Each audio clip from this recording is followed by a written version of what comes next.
Si tu as cliqué sur cette vidéo, ça veut dire que tu veux changer ta vie ou juste que tu es perdu. Donc aujourd'hui, je vais te présenter quelques habitudes qui vont commencer à avoir un petit impact dans ta vie. Sur ce, j'espère que la vidéo va vous plaire. Bon visionnage! Alors, ça paraît con, mais la première habitude, c'est de se lever et faire son lit tous les matins. En fait, en faisant son lit, t'as ta première tâche faite. Certes, c'est une tâche facile, mais au moins t'auras un petit pic de dopamine en te disant putain, j'ai fait la première tâche de la journée, c'est parti, je vais faire ma deuxième tâche. C'est pour ça que faire son lit le matin, déjà tu te sens plus organisé, ta chambre elle est plus belle, tu te sens plus propre et surtout tu te sens beaucoup plus confiant et prêt à commencer une journée. Alors, ça paraît con, mais je vous dis, chaque jour faites votre lit, ça prend 3 secondes et vous allez voir, il y aura un petit changement. Alors, la deuxième habitude, elle est évidente en soi, mais il faut que tu le fasses et que tu la mettes en place. Donc, c'est te lever et te coucher tous les jours à la même heure. Moi, par exemple, je me couche à minuit pour me réveiller à 6 heures du matin parce que je suis dans le mood. Est-ce que c'est vrai? Est-ce que c'est faux? Parce qu'il y a beaucoup d'études qui prouvent que oui, d'autres qui prouvent que non. C'est la même chose pour les 8 heures de sommeil. Est-ce que c'est bon ou est-ce que c'est pas bon? C'est des choses mitigées. Donc là, j'essaye vraiment de dormir juste 6 heures dans la journée. Comme ça, j'ai 2 cycles de sommeil. Parce que si on dort 8 heures, à ce qui paraît, en fait, on coupe un cycle de sommeil et on n'a pas un vrai sommeil réparateur. Est-ce que c'est vrai? Je sais pas. Là, j'essaye en ce moment. Je vous tiendrai au courant. Mais essayez vraiment de vous coucher et de vous lever tous les jours à la même heure. Ça prend du temps à mettre en place, mais c'est une des meilleures habitudes à avoir pour avoir de la productivité, être moins fatigué, une bonne récupération musculaire pour ceux qui font de la musculation ou du street workout, etc., etc. Il n'y a que des bienfaits et ça, c'est vraiment prouvé. Alors, une habitude que je trouve qui est importante pour commencer sa journée, c'est d'aller courir 5, 3 minutes, 5 minutes ou faire 50 pompes le matin. Vraiment, en fait, c'est une habitude, je trouvais ça con, franchement. Mais en fait, ça, en gros, quand on se réveille, on a des parties, là, j'ai plus le nom en tête, mais en gros, on a des sortes de boules qui se créent lorsqu'on dort. Et en gros, ce qui se passe, c'est qu'en faisant du sport, bah, tu vas directement les enlever. Douche froide, pareil. Après, certes, un café, c'est encore des études, parce qu'il y a des études qui disent que c'est bien, d'autres qui disent que c'est pas bien, d'autres qui disent que c'est incroyable. Donc ça, je vais pas en parler parce que c'est mitigé, genre, c'est des gros préjugés et tout. Mais vraiment, faire du sport le matin, genre juste 50 pompes ou aller courir 3 minutes le matin, ça va vous réveiller. D'ailleurs, Yumi Denzel l'explique dans une de ses vidéos et le dit clairement que c'est une des meilleures habitudes à faire. Une autre habitude qui est vraiment pas mal, c'est la méditation. Alors, moi, maintenant, avant je le faisais le matin, maintenant la méditation, je le fais plutôt le soir, dans mes routines du soir, voilà. En gros, pourquoi?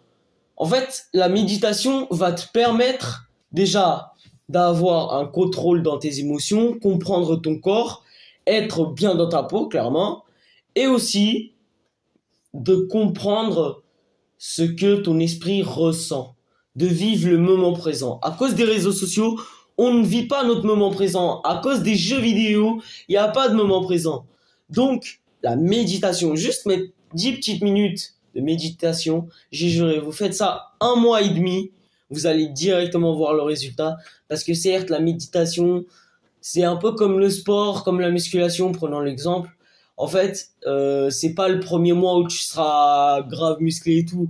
Ça sera en pratiquant régulièrement et tout ça que tu vas commencer à avoir des muscles. C'est la même chose. Sauf que là, tu renforces les muscles de ton esprit.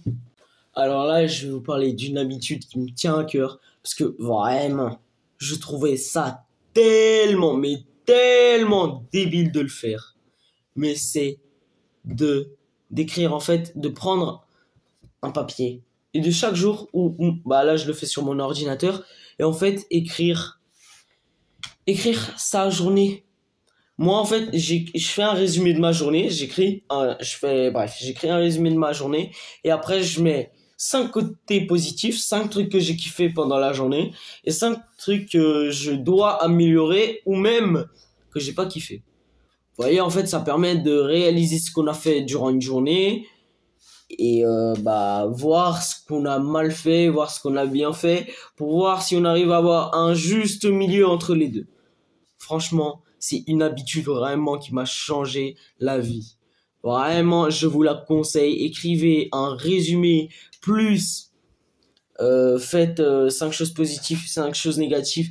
Vous allez voir, vous allez vous sentir tellement mieux après. C'est aussi une sorte de méditation, c'est ça qui est drôle. Alors, je vais vous donner une habitude qui est vraiment, mais vraiment aussi bien.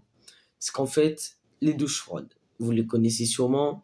Ça a scientifiquement prouvé, il y a eu des études à Harvard, des études dans des grandes écoles, des études de médecine qui ont été faites par rapport à la douche froide. En fait, la douche froide, c'est un renouvellement. Parce que, en fait, c'est comme si tu prends, imaginons, c'est un exemple un peu hard, mais si tu prends de la drogue, en fait, ça va te créer de la dopamine en prenant de la drogue sur les réseaux. Quand tu scrolles, t'as de la dopamine. Quand tu joues à un jeu, t'as de la dopamine. Bref. En fait, ça va sécréter énormément de dopamine d'un coup. Ça va t'aider à avoir une meilleure circulation sanguinaire, un bon système immunitaire pour les diabétiques. J'en suis un, pardon. En gros, pour les diabétiques, je vais vous dire, il y a un bienfait qui est exceptionnel. C'est qu'en fait, les douches froides peuvent faire descendre le taux de glycémie. On se comprend entre diabétiques, bref.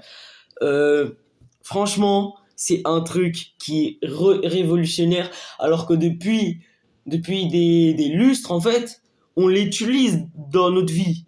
Mais c'est une chose que beaucoup ne le font pas. Parce que ça crée aussi une sorte de discipline. Se lever en hiver et vouloir prendre une putain de douche froide, je vous dis, on est mort. Ça te réveille aussi. T'es là, moi, actuellement, là, c'est 6h30 du matin où je fais cette vidéo. Mec, je suis bien réveillé, tu vois, alors que je me suis réveillé il y a 30 minutes.